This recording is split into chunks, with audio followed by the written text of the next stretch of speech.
रागिणी वहिनी तुमच्यापासून कायमचं दूर जाण्याचं कारण भैयासाहेब आहेत. नील भैया, तुम्हाला आठवतंय रागिणी वहिनींबरोबर जाताना तुमचा कार ॲक्सिडेंट झाला होता. वहिनींनी तुम्हाला वाचवण्यासाठी खूप प्रयत्न केले. शेवटी रागिणी वहिनींचे पैसे संपल्यावर ते भैयासाहेबांकडे मदतीसाठी गेले. तेव्हा तुमचा जीव वाचवण्याच्या बदल्यात त्यांनी रागिणी वहिनींचं मंगळसूत्र मागितलं. त्यांनी तुम्हाला कायमचं सोडून जावं याच बोलीवर भैयासाहेबांनी तुमचा जीव वाचवलाय.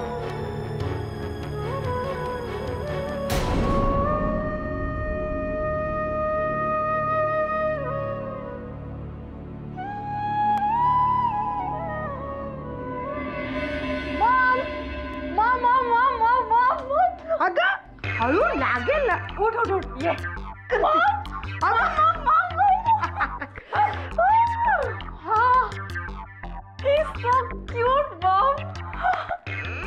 मॉम तू तर बघच ही श्रावणी आता काय करते आणि कुठल्या कुठे पोहोचते ते. त्या विक्रमनी 4 चौघात अपमान केला होता ना माझा, त्याला तर दाखवूनच देते माझ्यात काय टॅलेंट आहे ते. प्रूव्ह करते बघ स्वतःला. माझी श्रावू आहेच गुणाची. येस. पण श्रावू, बाबा म्हणत होते ते इंटरनेट का काय जे असतं ना त्यावर मैत्री करणं म्हणे फ्रॉड असतं, मुलींना फसवण्याचा एक मार्ग आहे असं काहीतरी म्हणत होते. मॉम तू पण ना, बाबांचा स्वभाव कसा आहे माहिती आहे ना तुला. त्यांना काही कळतं काय यातलं. मॉम तो खूप अमेझिंग आहे. ही इज टू गुड यार. त्यांनी फक्त फोटो बघून मला काम देणारे असं सांगितलं. अगं पैसे पण नाही घेतले बॉबी सारखे. आता माझी सगळी स्वप्न पूर्ण होणार मॉम. मॉम आता सगळे लोक तुला यशस्वी मॉडेलची मॉम म्हणून ओळखतील. येस. आता तयारीला लागायला पाहिजे. पण मॉम खूप भूक लागली आहे. मला माहिती आहे, म्हणूनच मी तुझ्यासाठी पास्ता बनवलाय. चल चल पटकन खाऊ. चल चल. भैयासाहेब, तुम्ही विश्वासघात केलाय आमचा.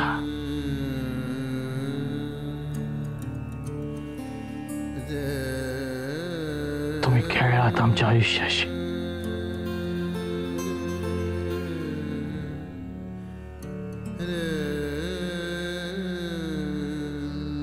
पण आता एकमेकांपासून दूर न जाऊन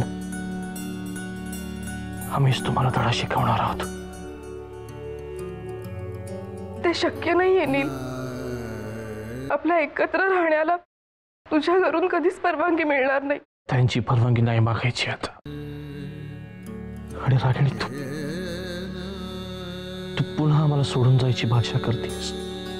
आम्ही तुझ्याशिवाय जगू शकत नाही हे माहीत असून सुद्धा. नील, मी परत आली आहे हे भैयासाहेबांना कळलं तर.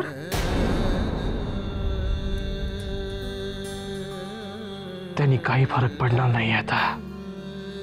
कारण आता वेळ तू शिक्षा भोगायची नाहीयेस, त्यांनी शिक्षा भोगायची. त्यांना आता सत्याला सामोरं जावंच लागणार आहे रागिणी. नील, नील,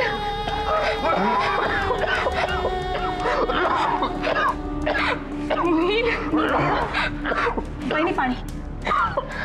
नील, पाणी घेतोस का थोडं? हा.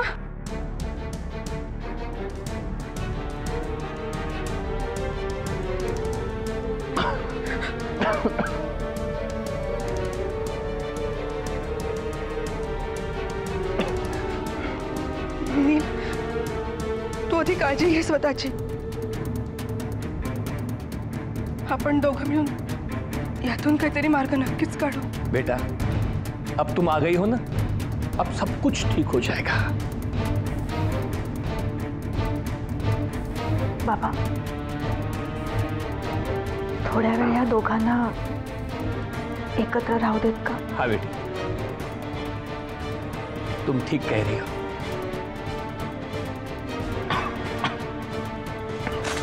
चलो.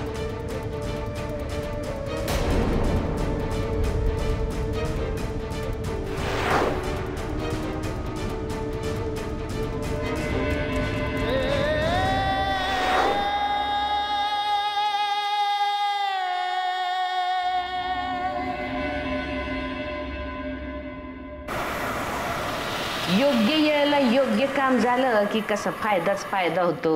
पाहिलंत ना बघा, एका बाजूनं मणी ठाकूरनं हात दिला, दुसऱ्या बाजूनं भावानं साथ दिली.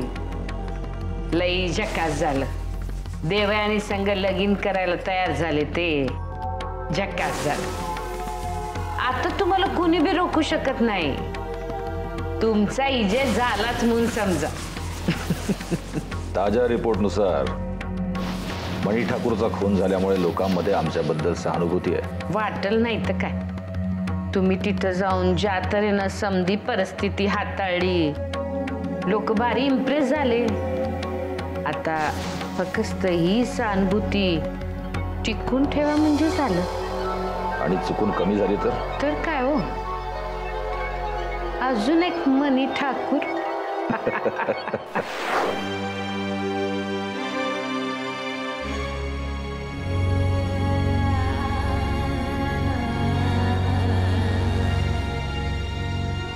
आदित्यराजे, आपण कुणासमोर काय बोलतो याचं भान ठेवत चला. का काय झालं? मंगलाताईंसमोर तुम्ही असं बोलायला नको होतं. कोणासमोर काय बोलायचं हे आम्हाला व्यवस्थित समजतं भैया साहेब. आणि आमच्या वागण्याबद्दल जर तुम्हाला प्रॉब्लेम वाटत असेल तर आजकाल तुमच्याही वागण्याबद्दल आम्हाला प्रॉब्लेम वाटतो. आम्हाला खरंच असं वाटतं की तुम्ही मणी ठाकूर प्रमाणे आमचाही वापर केला. आदित्यराजे, खरं तेच सांगतोय भैया साहेब. आमचं स्पष्ट मत आहे की तुम्हाला स्वतःच्या अस्तित्वापुढे इतर कोणाचंही अस्तित्व महत्वाचं वाटत नाही. मणी ठाकूर तुमच्यासाठी शहीद झाला आणि आम्ही देवयानीशी लग्न करून तुमच्यासाठी शहीद व्हायला निघालोय. कुठल्याही गोष्टी पाठीमागचं जर खरं कारण तुम्हाला आम्हाला सांगायचं नसेल तर आम्ही देवयानीशी लग्न का करायचं?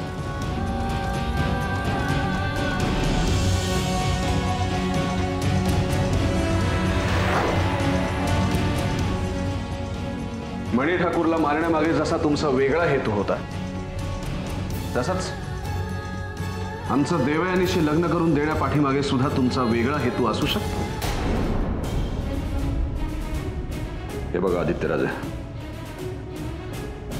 तुमचा प्रॉब्लेम हा आहे की तुम्ही खूप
अंधारलेल्या वाटांवरून निशब्दपणे फिरणाऱ्या पाहुणीसारखी ती आली, त्याच्या जगण्याचा आधार बनण्यासाठी.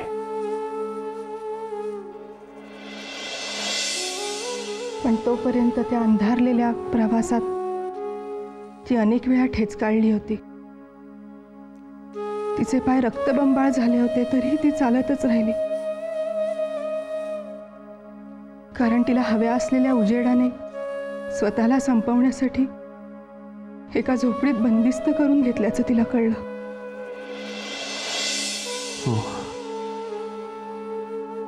हो, त्याला बंदिस्त व्हावं लागलं, कारण आजपर्यंत जगाच्या रंगमंचावर त्याने तिला शोधण्याचा खूप प्रयत्न केला, पण तिने कुठल्या विंगेतनं एक्झिट घेतली त्याला समजलंच नाही. तिने एक्झिट घेतलीच नव्हती. ब्लॅकआउटचा फायदा घेऊन तिला ढकलण्यात आलं होतं आणि तेवढ्यात तिसरी घंटा वाजली. पडदा उघडला गेला. जीवाच्या आकांताने ती एंट्री घेण्यासाठी धडपड करू लागली, पण तिला ढकलणाऱ्या त्या विक्षिप्त हसणाऱ्या समोर ही कुणालाच दिसली नाही. मग ती हताश होऊन तिथून निघून गेली आणि त्या दिवसापासून रंगमंचासाठी कायमची पारखी झाली. आयुष्य पण एक नाटकच. खोटं खोटं जगण्यासाठी पुन्हा पुन्हा भाग पाडणार. पण आता या नाटकाला मध्यंतर नाही, अंगाचं बंधन नाही, बंदिस्त स्क्रिप्ट नाही. आता तिला त्याच्याबद्दल आणि त्याला तिच्याबद्दल जे वाटतं तेच फक्त बोलायचं. आता हे नाटक त्या दोघांचं आहे, दोघांच्या आयुष्याचं, शेवटपर्यंत चालणारा.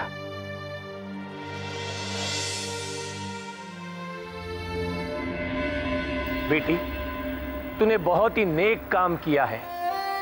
दो प्यार करने वालों को मिलाया है. अल्लाह तुला हमेशा खुश ठेवेल. मी फक्त एक निमित्त आहे बाबा. त्या दोघांनी एकमेकांवर केलेलं प्रेम त्यांना एकत्र घेऊन आलं. बहुत ही अच्छी सोच है तुम्हारी.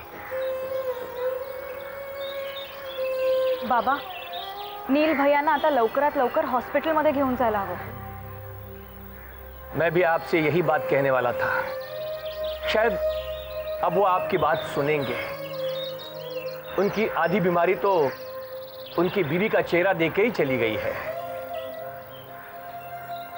त्या दोघांना एकत्र बघून आता मला पटलंय, प्रेमात प्रचंड ताकद असते. त्याच विश्वासावर माझी ही लढाई सुरू आहे. आप कुछ बोली क्या? हाँ, नाही, आपण जाऊया. चलो. शेवटपर्यंत चालणारा, शेवटपर्यंत.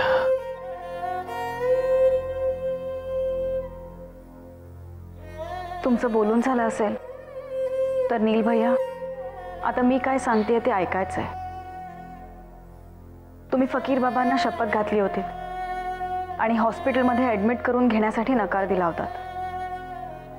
पण आता तुम्हाला रागिणी वहिनींची शपथ आहे. तुम्हाला हॉस्पिटलमध्ये ॲडमिट व्हावंच लागेल. मी काय म्हणते देवयानी, ऐकशील का जरा? हां, बोला ना. मी नीलला भेटले. हे जर भैयासाहेबांना कळलं तर ते काय करतील सांगता येत नाही. त्यापेक्षा तू भैयासाहेबांना फोन करून नीलला डायरेक्ट हॉस्पिटलमध्ये का ॲडमिट करत नाहीस? नाही रागिणी, ते शक्य नाहीये. सत्य काय ते समजल्यावर त्या घराशी किंवा भैयासाहेबांशी आमचा काहीही संबंध उरलेला नाहीये.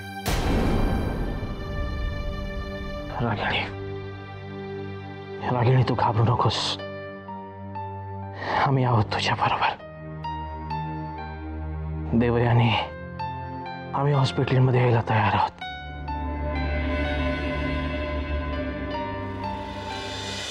कारण आम्हाला आता जगायचंय, आमच्या रागिणीसाठी आणि भैयासाहेबांचा बदला घेण्यासाठी. नील भैया, तुम्ही अजिबात काळजी करू नका. मी सगळी व्यवस्था करते. बहिणी, आता वेळ घालवायला नको. मी डॉक्टरांना फोन करते. तुम्ही नील भैयांची काळजी घ्या. बाबा,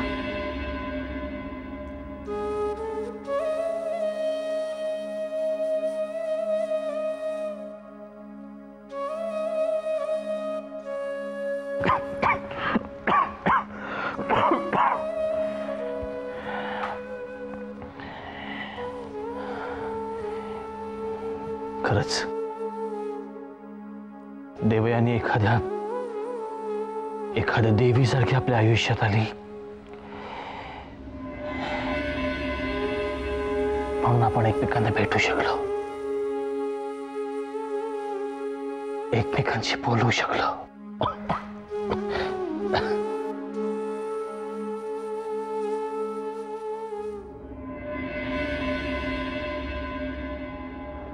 प्रियदर्शनी जी आम्ही आत्ताच थकलो. पुढचं शॉपिंग आम्ही कसं काय करणार आहोत? खंडू ते सगळं आत नेऊन ठेवा. हा तरी आम्ही तुम्हाला सांगत होतो साईन, तुम्ही नका इतकी दगदग कर. प्रियदर्शनी आम्ही राजमाता असलो तरी आई आहोत ना. आपल्या घरातले शेवट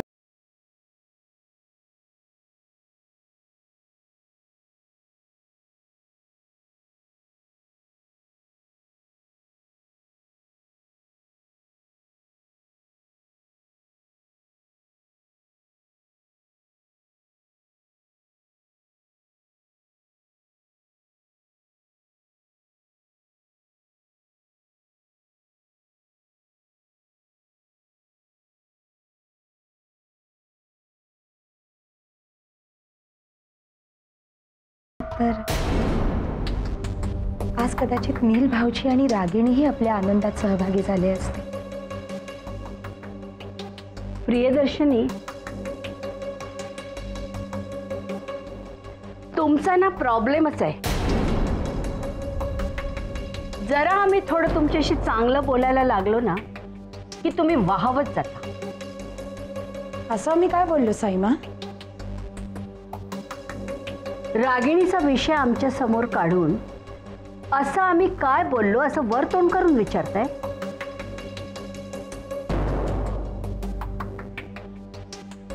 आमचं काही चुकलंय असं आम्हाला नाही वाटत साईमा. अशी बेजबाबदार विधानं करण्यापूर्वी सत्य काय ते जाणून घेण्याचा प्रयत्न केला असतात ना तर बरं झालं असतं. सत्य काय ते आपण सांगितलं तर जाणून घ्यायची आमची आजही तयारी आहे. देवयानीशी लग्न ठरवताना विक्रमादित्यांना आमच्या परवानगीची गरज वाटली, तशी नीलराजांना आमच्या परवानगीची गरज वाटली नव्हती. त्यांनी स्वतःच रागिणीशी लग्न ठरवलं आणि तिच्याशी लग्नही केलं. त्यांनी स्वतःच्या मर्जीने घर सोडलं होतं. तेव्हा त्या लग्नाशी आणि तुमच्या त्या रागिणीशी आमचा काय संबंध येतो? त्यावेळी जे घडलं त्याला आम्ही नाही, रागिणी जबाबदार होती. आणि तरी सुद्धा तुम्ही आम्हालाच दोष द्यायचं धाडस करताय. तेव्हा प्रियदर्शनी पुन्हा आम्हाला दोष देण्याचं धाडस करू नका. ते तुम्हाला महागात पडेल. तुम्ही म्हणताय ते तुमच्या दृष्टीनं बरोबर असेल, पण आम्हाला नाही वाटत साईमा. रागिणीसारखी मुलगी नील भाऊजींच्या वाईट काळामध्ये त्यांना स्वतःच्या मर्जीने एकटं सोडून निघून जाईल याच्यावर आमचा नाही विश्वास बसत. प्रियदर्शनी हा तुमचा प्रश्न आहे, आमचा नाही. आता या विषयावर आम्हाला एक शब्द सुद्धा बोलायची इच्छा नाहीये.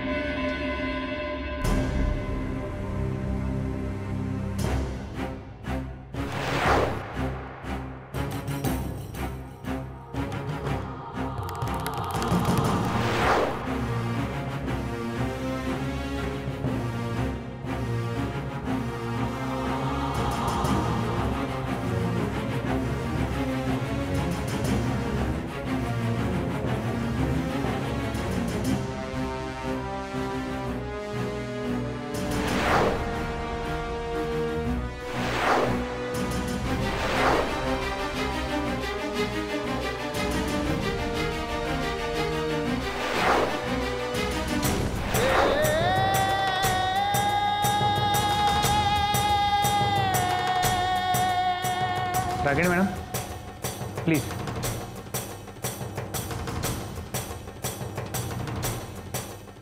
डॉक्टर नील बरा होईल ना? म्हणजे घाबरण्यासारखं काही नाही आहे ना? हे बघा मी तुम्हाला खोटी आशा दाखवणार नाही. त्यांची कंडिशन खूपच क्रिटिकल आहे. तुम्ही त्यांना इथे आणण्यात खूप उशीर केला.